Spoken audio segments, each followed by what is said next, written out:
2025年5月，澳門整體住宅價格較同年5月同比下跌咗超過14%。然而，現時嘅經屋價格卻未有調整，仍為約3300蚊一尺。而當前部分私樓市場價格相差無幾，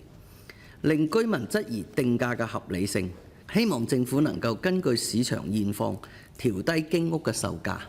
本人向政府提出以下幾點建議：第一，希望政府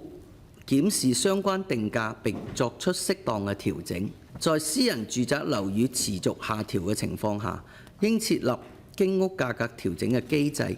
更靈活咁協助基層居民解決住屋嘅問題。第二，